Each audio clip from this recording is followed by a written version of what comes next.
souhaite la bienvenue. Bien, donc ce soir, notre sujet, c'est le STO.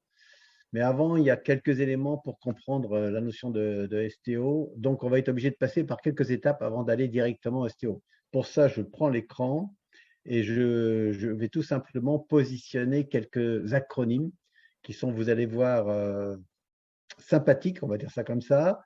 Mais néanmoins, on va essayer quand même de rentrer dans le sujet à partir de ce schéma. Donc, option partager, je partage mon écran. Voilà, et on va voir la première approche de ce qu'on appelle des termes acronymiques qu'il va falloir partager. Alors, avant d'arriver au STO, il y a quelques éléments à bien maîtriser. On va parler malheureusement de IPO, enfin malheureusement non, parce que ça existe vraiment depuis des années, la liaison entre ICO et IO, et puis bien sûr, on arrivera vraiment au OTC et STO. En réalité, on va s'apercevoir que tout ce qui se passe dans la blockchain, ce n'est que la traduction de la vraie vie, mais à travers soit une technologie différente, soit avec des méthodes différentes. Donc, commençons par le commencement. Le plus simple, c'est un IPO, là, il n'y a pas de mystère, c'est une introduction en bourse. Donc, quand on est une entreprise, une des solutions, c'est de lever de fonds classiques. On valorise sa société, on montre qu'on a des bons éléments dans les années à venir, et on peut le faire en général aujourd'hui en monnaie fiduciaire, donc traditionnelle. Donc c'est assez lourd, ça a ses avantages, tout le monde connaît la démarche, les avocats sont à l'aise avec tout ça, très encadré, caractère traditionnel, et bien sûr inconvénient. Quand on est une petite entreprise, c'est-à-dire tout à l'heure, Fred parlait de start-up ou de scale-up, etc., ils ne sont pas prêts d'aller en bourse, ceux-là, hein, ils ne sont pas mûrs pour ça. Et même quand on est une entreprise à taille déjà relativement intéressante, 100 millions, 200 millions de chiffre d'affaires, on n'est pas d'abord, on n'a pas forcément envie d'aller en bourse, et on n'a pas non plus envie de diluer son capital pour perdre sa majorité. Donc, ce n'est pas tout à fait dans les traditionnels d'une augmentation de fonds propres en besoin de fonds de roulement pour une entreprise. Donc, laissons celui-là de côté, l'IPO. Alors, ce qui s'est passé, c'est que lorsque la DeFi, indirectement, la blockchain est arrivée avec la finance décentralisée, on a entendu beaucoup parler de IPO. C'est exactement la même chose en termes de concept, c'est une levée de fonds, mais au lieu de mettre des titres financiers, l'entreprise, au lieu de mettre des actions, va mettre en place des actifs financiers. En clair, il va s'abonner à une blockchain ou va créer sa blockchain et va générer ce qu'on appelle des actifs financiers qui sont en général des jetons de placement qu'on appelle des utilitaires, qui sont fongibles et qu'on appelle des crypto-monnaies. Bon, après, ça ne change pas le problème de fond. Il faut quand même que le projet intéresse les futurs investisseurs et qu'il soit intéressant, ou alors les futurs investisseurs font un pari avec ce nouveau concept et en particulier cette nouvelle entreprise. Puisque dans ce cas-là, je signale que derrière un ICO, il n'y a pas d'élément juridique. On met un actif financier, on n'y croit pas. Donc, un ICO, ça peut être émis par l'entreprise, mais en général, ils font appel à des prestataires qui sont des plateformes d'échange. On a toujours des avantages et des inconvénients sur tout. Alors, avantage, bien sûr, une meilleure accessibilité aux petits investisseurs. On peut faire des ICO, en général, c'est des belles sommes, mais on peut aller même jusqu'à 500 € si on en a envie, ou jusqu'à 10 000 €. Enfin bref, c'est beaucoup plus simple pour lever de l'argent à un niveau raisonnable. C'est assez réglementé quand même. Il y a des inconvénients, parce qu'il faut que le prestataire soit prestataire de services d'actifs numériques, en particulier si ça se fait avec crypto-monnaie. Puis, un petit inconvénient, c'est que le ICO, il ne bénéficie pas forcément de la confiance générique du public standard qui a mis son argent en plein épargne logement ou en, je sais pas, en PEA ou en cours de bourse. Donc, est-ce que je suis clair, Fouad, pour le moment? Question? Ça marche. Donc, ça, c'était une évolution. Il se trouve que les ICO se sont modernisés ou améliorés ou automatisés, ça dépend comment on voit les choses. Maintenant, on a certaines plateformes. Alors, il y a un petit peu de marketing derrière, il faut être prudent. On appelle ça des Initial Exchange Offering. C'est la même caractéristique ICO, mais c'est des plateformes qui se sont spécialisées avec des smart contracts. Donc, avec bien sûr le cas IFC, on connaît bien sûr les investisseurs, même si on est pseudonyme. Mais cette fois-ci, il y a un peu d'avantage, c'est que dans ce cas-là, l'entreprise qui a mis en place ce fameux Initial Exchange Offering, c'est quand même une mini place de marché. Par exemple, on a des standards comme Krypton, etc., qui existent sur le marché. Donc, c'est un petit peu mieux que le ICO direct, mais on investit quand même en crypto-monnaie sur la valorisation potentielle des projets de cette entreprise et de la valorisation de sa monnaie, en quelque sorte. Donc, il n'y a pas de sous-jacent qui garantit quoi que ce soit. Hein, d'accord? Évidemment, les ICO sont prestataires de services actifs numériques, etc., etc. Ils respectent la loi. Comme toujours, avantages, inconvénients. Alors, les avantages, ça soulage l'émetteur et c'est surtout rassurant parce que c'est des smart contracts qui sont automatisés, donc ça a plutôt des avantages. Il y a eu des cas d'école qui se génèrent automatiquement. Il y a aussi, il faut être conscient, des cas d'école qui sont un petit peu désagréables. Ça fait partie de ce qu'on appelle des inconvénients. Alors, soit parce que le smart contract n'est pas à l'auteur de nos espoirs, je pense que tout le monde a lu la presse en ce moment pour différents cas d'école, je ne reviendrai pas dessus. Et bien sûr, il y a aussi, dans la mesure où on fait appel à des prestataires de services, il y a toujours, bien sûr, un petit peu d'argent, un coût, et il faut absolument avoir confiance à la plateforme qui permet de faire ce mouvement. Donc ça, c'est une autre étape. D'ailleurs, souvent, que ce soit dans les ICO ou que ce soit dans les IO, eh bien, on a besoin de ce qu'on appelle de la confiance en général par rapport aux partenaires, par rapport au white paper qui va être présenté, etc., etc. Donc, petite nuance. D'un côté, on fait un ICO, d'autre côté, on automatise l'ICO, et c'est une deuxième démarche qui est intéressante aussi. Dans les deux cas, on a une petite difficulté quand même, c'est qu'il y a eu quand même pas mal de mauvaise presse sur ces cas d'école et la tendance s'est un peu calmée, et puis l'emballement aussi s'est calmé suite aux différents événements. Ça marche pour tout le monde? Donc, je poursuis ma démarche. Alors, ce qui est un peu à la fois dans la vraie vie et dans la blockchain homogène aujourd'hui, c'est ce qu'on appelle la vente de gré à gré. Alors là, on parle pas, on parle de over-counter.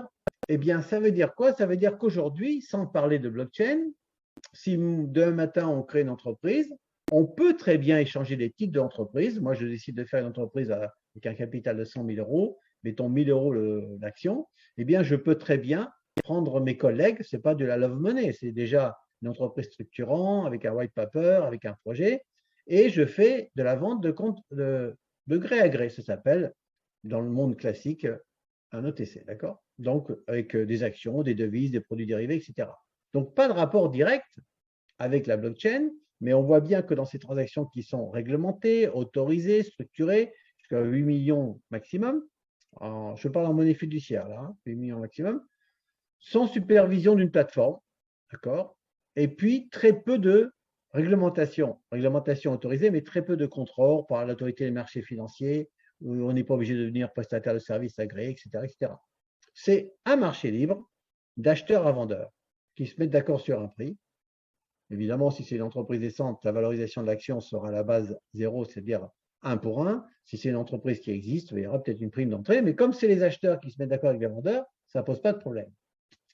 Alors, cette philosophie ou cette démarche ou ce processus qui existe dans le monde réel avec la monnaie fiduciaire, elle se transporte bien sûr dans le monde de la blockchain. Donc, du coup, ça devient le fameux STO. Alors, quelle est la différence? Eh bien, quand on fait du gré à gré, on va signer des papiers, on va être peut-être obligé d'avoir un prestataire de service du style avocat ou huissier qui va valider toutes ces informations. C'est une certaine forme de lourdeur. Et puis après, ce n'est pas si simple à revendre. Ce n'est pas si souple en termes de flux de transfert si on veut revendre ces actions. Eh bien, la même démarche gré à gré peut se faire à travers une blockchain. Donc, on va appeler ça STO. Ça va se faire sur le fameux DIP. En français, DIP, c'est enregistrement partagé. Et plus simplement, une blockchain. Enregistrement électronique partagé. Donc, ça veut dire quoi? Ça veut dire que là-dessus, on va augmenter les fonds propres de l'entreprise, mais avantage énorme, sans diluer le droit du créateur ou les parts en pourcentage des créateurs, puisque ça seront des STO, ça seront des actifs sur lesquels on va donner ou ne pas donner des droits de vote, mais par contre d'autres avantages du style investissement possible, plus de revenus peut-être, parce qu'il faut bien qu'ils aient un petit avantage s'ils n'ont pas le droit de vote. Mais on peut aussi très bien faire une STO comme si on était dans la catégorie IPO traditionnel. Il n'y a pas de contrainte, à condition bien sûr qu'on soit de gré à gré. Donc en clair, on émet des jetons sur une blockchain dans un format standard, en fonction des blockchains choisis, en fonction des formats standards. Et ça, le détenteur a les mêmes droits similaires qu'une valeur traditionnelle classique, une obligation convertible, ce qu'on appelle un droit financier, une action, etc., etc. Avec droit de vente ou avec des droits de dividendes spécifiques. Donc, ce fameux STO, en réalité, gère plutôt des titres financiers. Hein. C'est fait pour ça. Ce n'est pas fait pour faire des NFT classiques avec un sous-jacent qui a un tableau de Picasso ou un morceau de timbre en poste ou je ne sais pas trop quoi. D'accord? Donc, c'est vraiment fait pour la partie finance. Donc, bien sûr, le logiciel qui va nous permettre de faire du STO va gérer aussi non seulement l'émission des titres, mais aussi la possibilité de gérer le fichier des actionnaires, etc. etc. Il y a toute une mécanique derrière. Et bien sûr, l'avantage, pourquoi on ferait un STO plutôt que de faire une vente de gré à gré, bah, c'est toujours pareil. Comme c'est des mécanismes qui sont gérés par des smart contracts, eh bien, on a une solution qui est bien moins coûteuse. Mais attention, comme toute solution, ça a ses avantages et ses inconvénients. D'accord? Ça paraît très intéressant, mais ce n'est pas encore aussi bien connu du public. Le public préfère ce qu'on appelle l'achat ou le vente d'une action traditionnelle. C'était très lourd, c'était très compliqué, mais il y a une catégorie de public, en particulier, on va dire des personnes qui ne sont pas forcément dans le monde de la défi, encore moins dans le monde de la numérisation, et qui sont bien avancés dans leur carrière, je veux dire qui ont à peu près mon âge, quoi, donc voilà, qui ont peut-être certains moyens, mais qui sont encore dans, avec tout le respect que je leur dois, dans l'ancien moule, ils préfèrent les choses traditionnelles quand ils vont financer une entreprise. Donc le STO a beaucoup d'avantages, donc facilité d'accès, peu coûteux, on l'a évoqué, standard avec des protocoles qui maintenant ont fait leurs preuves sur différentes blockchains, et puis ça permet d'augmenter la liquidité, c'est très facile à vendre. Mais le STO, comme je l'ai évoqué, a aussi bien sûr ses inconvénients, hein, il n'y a pas d'histoire. Donc même si on dit que ça permet de prendre des petits et des grands investisseurs, il y a un inconvénient qui est que les gens, c'est ce que j'ai exprimé tout à l'heure, les lois sont nouvelles, donc les avocats qui peuvent conseiller certaines personnes qui veulent investir malgré tout en STO ben, ne sont pas forcément à l'aise, soit avec les textes juridiques, soit même avec la fiscalité, parce qu'il y a quand même de la revente sur plus-value. Donc, l'avantage, c'est tout simplement qu'il faut avoir des personnes qui ont une écoute attentive ou un savoir-faire dans ce domaine-là pour pouvoir pallier à ces inconvénients, car le STO, pour le moment, reste peu connu. Je temporise mon propos, parce que dans les 6 mois, dans l'année qui va arriver, c'est quelque chose qui va commencer à prendre des proportions, puisqu'on a passé le cap des NFT avec tous les soucis et les bonnes choses, à peu près sur l'année 2021-2022. Maintenant, on commence à rentrer dans le cap des STO. Donc là aussi, il va falloir un peu de temps pour qu'on puisse y aller. Alors, je m'arrête là 30 secondes. Est-ce que j'ai évoqué beaucoup de choses? Fouad, il y a peut-être une question à laquelle je dois répondre. Oui, Benjamin, j'ai une petite question. D'abord, merci. Je vois pas bien la différence entre un STO et un Equity Token Offering. Alors, ça, c'est autre chose. Pour moi, c'est la même chose. Alors, pour que je puisse te répondre, il faut faire une petite classification. Alors, je vais juste prendre un écran complémentaire. Alors, il faut que je te trouve ça dans la démarche. Je te demande 10 secondes parce que la classification des NFT est très spécifique. Alors, pour ça, je vais être obligé de passer dans l'indicateur, qui est bien sûr voilà, là, qui est là. Donc, pour ça, on va tout simplement faire une démarche actif numérique et on va aller voir les NFT parce que c'est pas, excuse-moi, mais c'est pas du tout la même chose. Alors, pour te faire une classification, je vais un peu vite, je suis désolé, mais je vais te trouver la solution. C'est une question auquel il faut répondre. Voilà, elle est là. Voilà. Regarde ici. Quand tu parles, alors déjà, bien faire la différence entre un bien immeuble et un bien meuble. Tu es d'accord là-dessus? C'est-à-dire qu'un bien immeuble, ça ne bouge pas, un bien meuble, ça bouge. D'accord? Donc, d'ailleurs, on peut transformer des biens immeubles, le vrai immeuble, le bâtiment, en bien meuble. Hein. C'est tout à fait possible. On peut le voir. Donc, un bien meuble, c'est un bien meuble corporel. OK. Un bien meuble, s'il est corporel, c'est qu'il a il y a un bien corporel, un objet matériel en dessous. Il n'y a pas de mystère. Un bien meuble corporel. D'accord? Les biens meubles incorporels, ça n'a pas d'existence matérielle. Un NFT n'a pas d'existence matérielle. C'est une espèce d'enregistrement sur une blockchain. D'accord? Il a peut-être un sous-jacent, mais son sous-jacent, il est quelque part dans le monde. Si c'est une image, il est stocké sur un serveur. Si c'est un timbre-poste, il est dans un coffre-fort. Donc, dans ce cas-là, il serait un bien meuble corporel. Donc, le NFT en lui-même est impalpable. Tu ne palpes pas un NFT, ça ne veut rien dire.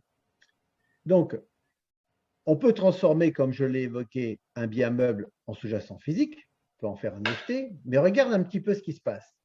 Là, tu as soit des tokens equity, soit des tokens utility, soit des tokens security. Ce n'est pas les mêmes familles, même si ça s'appelle des tokens. Ils n'ont pas le même objectif, ils n'ont pas la même utilité. Mais ça reste quand même quelque chose qui est non fongible. C'est ça sa caractéristique. Donc, il faut bien faire la différence. Quand tu fais un STO, tu es forcément avec des NFT, que ce soit equity, tokenity, security, ce que tu veux, en quelque chose qui est non fongible. Ce n'est pas de la crypto-monnaie, alors que quand tu fais un ICO, c'est de la crypto-monnaie, c'est fongible. Tu peux échanger une crypto-monnaie avec une autre crypto-monnaie. Après, c'est la valorisation. D'accord, tu peux faire un ICO à Ethereum, puis tu dis, je ne crois pas à Ethereum, je vais passer au Bitcoin. Personne ne te pose de questions. Tandis que quand tu as un token non fongible, il y a un sous-jacent qui peut être utility, ça peut être peut-être des privilèges de service. Security, ça peut être des garanties en obligations convertibles, etc. etc. Est-ce que tu vois la démarche? Alors, je pense voir la démarche. Par contre, tu vois, pour moi, le mot equity, c'est une action, Oui, potentiellement. C'est une prise de participation. oui, Donc, quand tu fais un security token offering et que tu dis que ça peut être une action, oui. alors à ce moment-là, je vois plus trop la distinction que tu fais entre les deux, en fait. Alors, equity, pour moi, ça rappelle bien sûr ce qu'on appelle une part de meuble classique, hein, de bien meuble classique qui s'est transformé en incorporel. Mais ceci dit, ça n'a pas d'importance. Si dans ta sémantique, security égale equity, c'est tout à fait raisonnable. Il n'y a pas de contre-ordre. De toute façon, la classification, comme elle vient de la langue anglaise, anglo-saxonne, on a du mal un petit peu à la traduire directement. Le plus simple, ça serait à ce moment-là de dire qu'il y a utility qui représente des services, un privilège lorsque tu vas aller sur un site, et de dire que security égale equity. Tu vois ce que je veux dire? Donc, Okay. Alors, ne te complique pas la vie. À la limite, je dirais que les futurs investisseurs, les termes sémantiques que nous sommes en train de partager parce qu'on détaille le tout, ce n'est pas vraiment leur problématique. Ce qu'ils veulent savoir, c'est quel est le sous-jacent qui est derrière, d'accord? Si c'est un service que tu leur as vendu avec un privilège, ou si c'est tout simplement un élément qui est une obligation convertible, un warrant, une action. Donc, ne fais pas de soucis avec ces éléments-là. Mais ceci dit, la caractéristique de tous ces termes, c'est quand même c'est du non fongible, quoi, hein. C'est ça qu'il faut retenir. Et on peut bien sûr travailler en fiduciaire et on peut aussi travailler en crypto-monnaie. Ça aussi, c'est quelque chose qui n'est pas évident. La première, le premier STO et indirectement un NFT qui ont été faites en monnaie fiduciaire, c'est assez récent, hein. Ça date à peine de 3 mois parce que jusqu'à présent, dans l'état d'esprit, tout le monde était en crypto. Parce qu'il y a un historique, parce qu'il y a parfois une connaissance qui s'améliore, donc les gens voient les choses un petit peu différemment. très bien, je te Voilà. remercie. Mais de rien, non, non, mais on est là pour répondre aux questions, hein. Puis si tu en as d'autres, de toute façon, par email, etc. J'ai deux petites questions, Benjamin. Oui, La première, c'est quand tu fais une STO en crypto, oui. comment tu regardes la garantie de l'origine des fonds et que ce n'est pas en train de participer à du blanchiment? Alors, Et quand tu… voilà, Oui, première question. Après, je te poserai la deuxième après. ouais, alors, si tu veux, quand tu fais un ICO là, ou un STO. Oui, non, c'est dans les deux cas en fait. Dans les deux cas, quand tu vas récupérer de la crypto pour t'aider à financer un projet, Alors, tu dois c'est pas tout montrer à fait patte la même blanche chose. sur l'origine Quand des tu fonds. fais partie, quand tu veux faire partie de l'ICO, on travaille en crypto. Donc, ça veut dire que c'est sur le site qui s'appellera Toto, Binance ou je sais pas, Premium, qu'il a fait ce qu'on appelle le KYC, qui a identifié la personne. Une fois que tu as des cryptos, on ne t'identifie plus quand tu passes de crypto à crypto. Par exemple, si toi, tu fais un ICO en crypto Toto et que le client a des Ethers, bah, il passe de Ether à Toto. Donc là, il n'y a pas d'identification. C'est en amont qu'il y a eu l'identification. Ça, c'est pour le ICO en crypto. Par contre, si tu es en STO, donc là, il y a un vrai sous-jacent qui sera le token security ou equity qu'on a évoqué ou token utility. Eh bien là, c'est le prestataire de service et l'entreprise qui est accompagnée par ce prestataire de service qui fait ce qu'on appelle le KYC, c'est-à-dire l'identification de la personne. Soit c'est en amont quand tu as des cryptos, soit c'est en aval quand tu fais un STO. J'arrive à répondre à ta question? Oui, très bien, merci beaucoup. Voilà, c'est Et la deux choses deuxième, quand différentes. tu disais sur c'est pas comme un tableau que tu vas découper en petits bouts et que tu vas faire des NFT, donc de ce tableau de Picasso, 1 million de Ouais, pixels à 1 euro par exemple. ouais. Comment ça se passe pour un bien immobilier que tu vas découper en petits bouts en tokenisation? Est-ce que Alors, ça ça peut se être passe fait pas en comme STO? ça. C'est pas tout à fait la même démarche. Pour un bien immobilier, donc il y a une vraie société qui achète l'immeuble.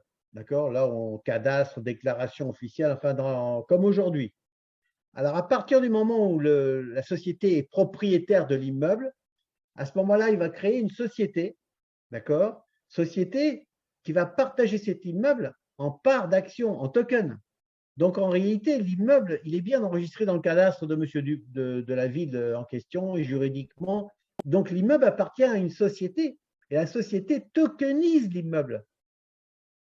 Ce n'est pas tout à fait la même chose. On ne tokenise pas un immeuble, ça n'existe pas. Juridiquement, tu es obligé de passer par, en tout cas en France, tu es obligé de passer par les textes de loi. Donc, tu tokenises la valeur de l'immeuble.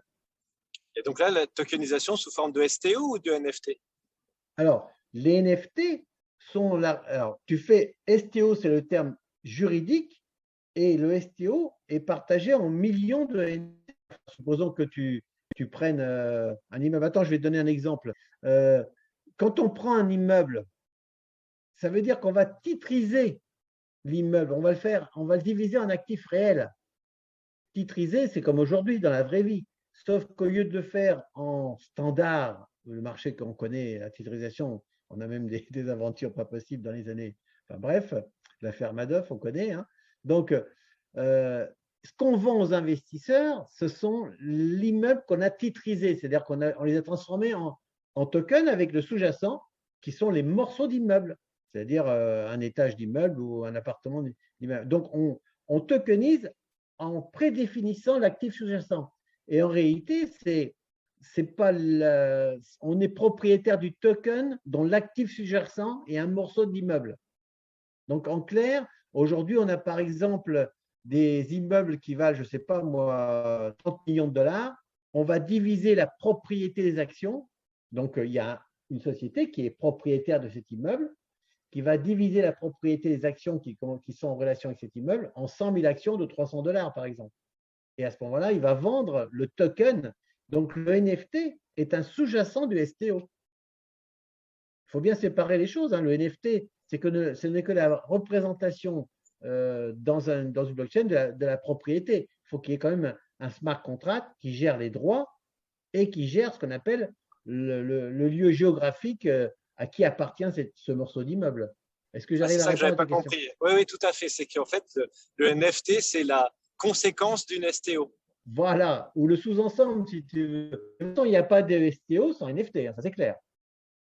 À moins que tu fasses tout en. Mais même si c'était en crypto, ça serait du NFT fongible. Enfin, non, ça serait du fongible, pardon, ça ne peut pas être du NFT. NFT, c'est forcément non fongible.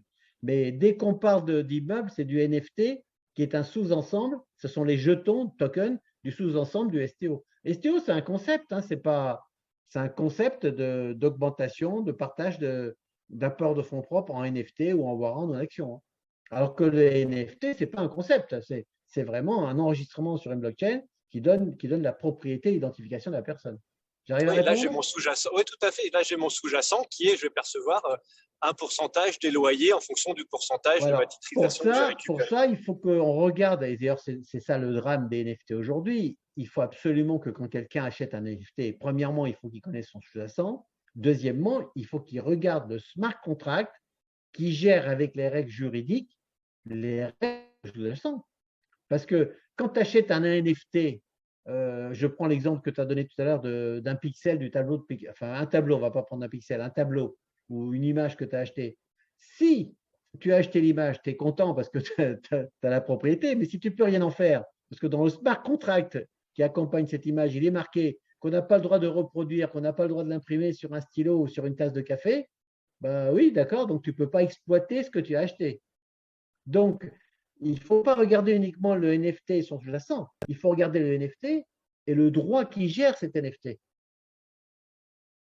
avec le smart contract. C'est dans les règles du smart contract que tu as la partie juridique.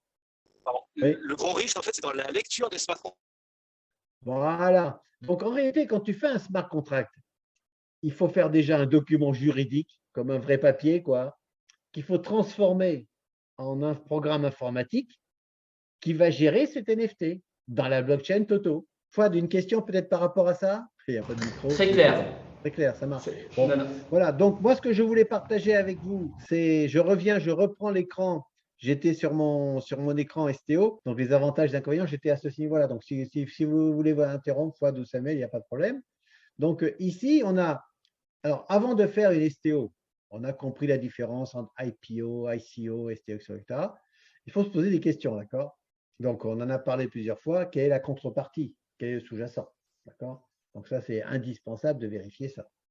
Alors, après, on a confiance dans le sous-jacent ou on n'a pas confiance dans le sous-jacent. Quand j'achète un immeuble, est-ce qu'il est bien placé? Est-ce qu'il va être bien géré par le syndic? J'en sais rien. Enfin, bref, on est dans la vraie vie quand même, hein. Après, on a ce qu'on appelle la notion des titres de propriété. Donc, est-ce que, par exemple, quand j'achète un titre de propriété, en ce moment, nous, on fait des STO en monnaie fiduciaire. On se pose la question avec le groupe de gouvernance si effectivement les personnes qui vont investir en NFT dans le cadre d'un STO vont avoir le droit de vote. Alors, tout ça, c'est une question de est-ce qu'il faut leur donner un peu plus de privilèges dans le sens où ils auront plus de résultats si l'entreprise fait plus de résultats que quelqu'un qui a fait d'une manière traditionnelle, qui est déjà actionnaire de l'entreprise? Est-ce qu'ils auront un droit de prime qui est identique par rapport aux autres? Enfin voilà, tout ça, ça se discute et l'objectif étant de convaincre la personne qui va investir par rapport à son profil. Et puis, il va falloir regarder comment l'investisseur va acheter tout ça. Est-ce qu'il aura un taux d'intérêt? Est-ce qu'il aura des applications? Il aura un taux fixe? Enfin, tout ça, on est dans la vraie vie, quoi. La vraie vie est automatisée avec des smart contracts, mais ça n'empêche que ça reste quand même dans la vraie vie. Donc, il y a plein de questions à se poser, questions que d'ailleurs nous posent les investisseurs. D'accord? Donc, quel mode de paiement? Est-ce que l'investisseur doit venir en monnaie fiat ou est-ce que l'investisseur, malgré que ça soit un STO avec des NFT classiques, est-ce qu'on veut demander quand même de la crypto-monnaie? Pourquoi pas? Donc, est-ce qu'on va obliger les futurs actionnaires ou investisseurs à passer par la monnaie crypto? Là aussi, c'est des choix. Donc, toutes ces questions-là, on se pose la question de savoir qui va détenir, qui va tenir le registre. Est-ce qu'on va quand même faire appel à un avocat pour sécuriser les démarches? Enfin, voilà. Donc, toutes ces questions-là sont gérées. Aujourd'hui, alors plus tard, si vous voulez aller plus loin, je prépare une démarche méthodologie STO, hein, blockchain en général et STO. On verra ça lors d'une prochaine session. On a le temps d'aller plus loin. Tu dis la question à se poser sur le mode de paiement. Tu dis, tu as sous-entendu, ou alors c'est moi qui ai tiré cette conclusion, qu'effectivement, il y avait ou de la fiat, ou de la crypto, ou autre chose. Et je ne vois pas trop. Non, excuse-moi, je me suis mal exprimé alors. Non, c'est moi qui ai mal compris. Oui, non, l'investisseur, il est soit en fiat, soit en crypto. Et en général, les STO, alors encore une fois, je temporise mon propos, tout ça, c'est en train d'évoluer, hein. Moi, je suis persuadé, alors après, c'est des ressentis, c'est des écoutes du marché, que pour le moment, sur l'année à venir et l'année de 2022-2023, j'ai le sentiment qu'à part quelques personnes qui sont à l'aise dans ce milieu, les gens qui viendront vers des STO viendront plutôt en monnaie fiduciaire parce qu'ils ont encore du mal à comprendre la crypto, ils ont du mal à gérer leur wallet, enfin, ils ont du mal, d'accord? Ce n'est pas parce qu'ils ont investi 1 000 euros ou 2 000 euros, etc., qu'ils ont tout compris en crypto. Donc, la zone de chalandise des futurs investisseurs me semble plus faible que la zone des chalandises des gens qui sont dans la monnaie traditionnelle fiat. C'est pour ça que je pense que sur l'année à venir, 22, 23, on restera peut-être en monnaie fiduciaire. C'est moins noble, c'est moins punchy. Voilà. Mais ceci dit, l'un n'empêche pas l'autre. Tant que ça finance le projet, puisque finalement l'objectif c'est quand même celui-là. Tout à fait. Et de toute façon, ça ne change pas le problème de fond. Il faut quand même que le projet soit intéressant, que les gens soient là, les équipes soient là, que potentiellement on risque d'avoir des résultats. Voilà, donc la problématique de fond. Encore, tu vois, quand on parle de faire STO et puis quand on est dans la position de l'investisseur, on dit qu'il y a un certain nombre de questions à se poser. de bien lire la founder team, si la team est bien, est-ce que le projet tient la route, de bien lire le white paper. Enfin, il y a plein de guidelines à suivre pour pouvoir se poser la question de j'y vais ou j'y vais pas, de la même manière que quand on achète de la crypto ou autre. Comment tu arrives, alors toi tu as l'expérience j'imagine, mais comment est-ce que quelqu'un qui se lance à un moment donné arrive à discerner ce qui est un projet foireux ou ce qui est un projet qui a du sens? Pourquoi je te dis ça? C'est parce que tu vois, là récemment, je me suis intéressé à Elrond et quand tu lis le projet Elrond, tu dis purée, mais c'est juste top, c'est plein de belles ambitions, Et puis, on parle de Polkadot, c'est pareil, tu vois, tu as une espèce d'adrénaline qui repart aussi dans ce sens-là, puis tu dis finalement, ils sont tous bien les projets. Comment tu fais le tri dans tout ça? Alors, il y a plusieurs éléments. Je crois qu'il y a déjà le premier tri que tu peux faire, c'est déjà le profil de l'équipe. Est-ce que les personnes qui se sont lancées, avec tout le respect que je dois à des gens qui se lancent, et moi j'encourage tous les jeunes à se lancer, la question ne se pose même pas, mais ils auront plus de difficultés que quelqu'un qui a déjà fait 3 sociétés, qui les a vendues et qui a fait de la capitalisation, qui a un savoir-faire de management. Donc ça, c'est l'élément le plus important. L'équipe, c'est le plus important. Enfin, pour nous-mêmes, pour ma propre société et pour mes projets, moi je gère quand même la première blockchain privée de France. Hein. Donc je suis président de CashSecure. Donc pourquoi mes actionnaires viennent chez moi? Enfin, chez moi, d'ailleurs, c'est même pas ma société, puisque c'est les actionnaires qui posent la société. Enfin, bref. Pourquoi ils viennent sur CashSecure? Parce que tout simplement, l'équipe qui dirige CashSecure s'occupe d'eux. Ils sont au courant de tout, on répond à leurs questions. Voilà, donc, si tu veux, le mot confiance n'est pas neutre. D'accord? Déjà, c'est la première chose. Donc, le profil, c'est l'équipe. Après, tu as 2 profils d'investisseurs. Il y a des investisseurs qui disent, OK, non seulement je fais confiance à l'équipe, j'ai rien compris au projet, j'y vais quand même parce que la blockchain, ils pensent que c'est demain. Comme un petit peu, moi j'ai une autre société que j'ai créée en 95 qui existe toujours, qui ne s'occupe que d'Internet. Hein. Donc en 95, Internet, c'était le début. Donc il y en a qui ont cru, d'autres pas cru. Donc voilà, donc on voit qu'il y a déjà quand même, pour moi, il y a l'équipe, il y a la philosophie, puis après, tu as 2 profils d'investisseurs. Si tu as affaire à des investisseurs qui pensent uniquement rentabilité et retour sur investissement dans un schéma classique, tu vas avoir beaucoup de mal. Tu vas avoir beaucoup de mal parce qu'aujourd'hui, quand tu regardes bien les choses, à part quelques éléments exceptionnels qui sont dans le monde de la finance, je pense à des gens qui sont comme Binance, etc.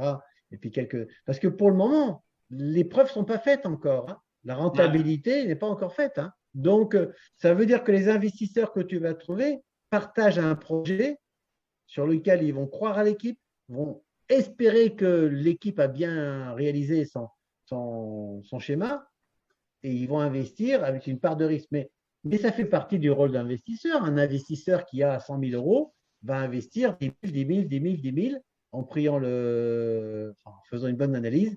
Et peut-être que sur les 10 investissements à 10 000, eh bien, il va y en avoir 2 qui vont rembourser les 100 000. On sait forcément que mathématiquement, il y aura des sociétés. Ce n'est pas possible. Aujourd'hui, on a plus de 7 blockchains. Je ne parle même pas des blockchains privées, je parle des blockchains publiques.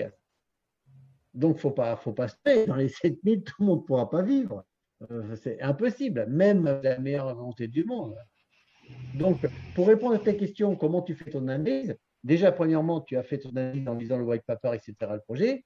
Moi, je regarde beaucoup les créateurs qui sont derrière, comment ils ont vécu tous ces éléments-là. À partir de là, il y a un risque à prendre.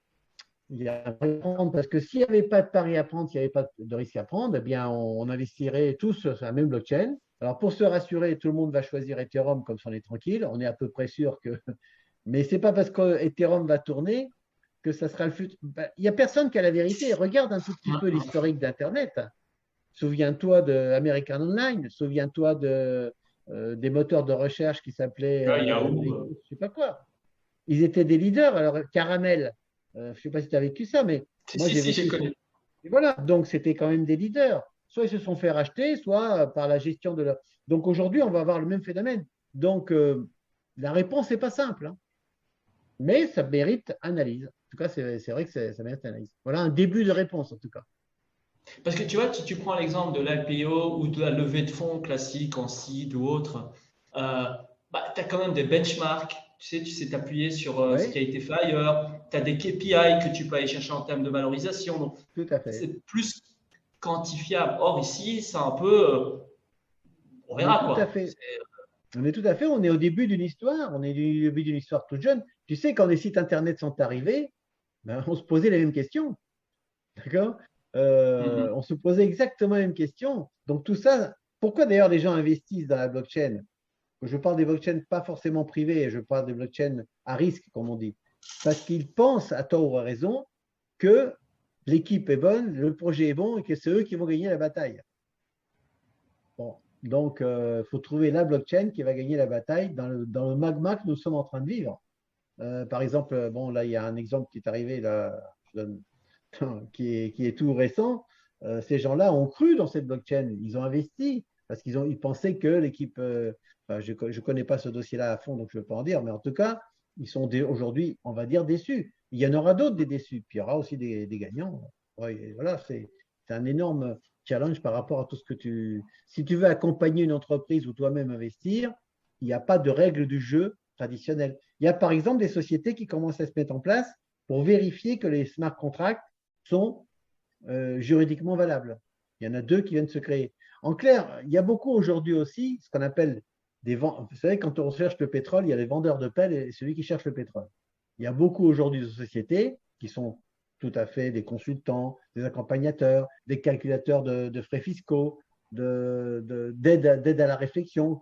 Peut-être que toi-même, tu souhaiterais un jour faire participer ce genre de choses. Donc, il y a beaucoup de gens qui accompagnent le mouvement, qui, eux, se font facturer en monnaie fiduciaire. Hein, il n'y a pas de mystère. Hein, voilà, donc, des prestations de services. Maintenant, après, il y a des gens qui osent se lancer sur des projets qui sont très innovants. Tu sais, moi, des projets très innovants, depuis que moi, ça fait maintenant 5 ou 6 ans que je suis dans la blockchain, sur tous les projets que j'ai faits, il doit y en avoir, allez, 2 qui ont vraiment vu le jour, sérieusement. J'ai beaucoup d'idées par semaine, donc voilà, ça fait beaucoup de dégâts aussi, quoi. Mais bon. Ouais, c'est clair, je comprends. Je te remercie. Je ne sais pas si Samuel est toujours avec nous. Tu es en voiture?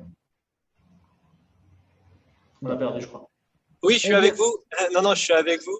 Et tout à fait, moi, je rejoins Fouad aussi sur Elrond aussi. On a mis quelques billes sur le projet. En fait, il y a eu un article dans Forbes qui le notait comme une des blockchains les plus vertueuses, qui n'était pas en proof of work, qui était aussi plutôt écologique, parce qu'en fait, elle va émettre moins de CO2 qu'elle en consomme. En fait, elle plante des arbres, grosso modo, et donc elle va compenser sa consommation de CO2 des serveurs par de l'émission de O2, donc en plantant des arbres. Donc ce côté aussi écologique qui était un attrait, en plus de l'article sur Forbes qui était voilà, une analyse. Et dernier point, je rejoins Benjamin, c'était sur des sociétés qui vont auditer les smart contracts et qui vont mettre un score en disant oui, nous on l'a vérifié, vous pouvez y aller, c'est du sérieux. Parce qu'en fait, finalement, le nerf de la guerre, il se trouve là, de se dire est-ce que ça va se faire hacker, est-ce que ça va bien répondre à ce qui est attendu. Quand on n'est pas développeur, on n'en sait rien, on a besoin de faire confiance. Et il y a des sociétés d'audit qui vont mettre un tampon et ça peut rassurer lors de son investissement. Voilà les éléments. Sur ceci, nous avons atteint nos objectifs de ce soir, STO, ICO, IPO. Fouad, on reste à ton écoute pour toutes les questions. Samuel, nous, on va se retrouver de toute façon pour d'autres sujets. Est-ce que tu as une dernière question, Fouad, avant que l'on finisse la séance? Ça marche pour toi? C'est très clair, je te remercie, merci pour tout. Écoute, au prochain, c'est une fois par mois, hein, Acadie et CEBR. J'espère qu'on aura le plaisir de te revoir pour d'autres sujets. Celui du 25, il y en a un le 25 avec Grégory, j'y serai. Ok, c'est ça. Bonne continuation.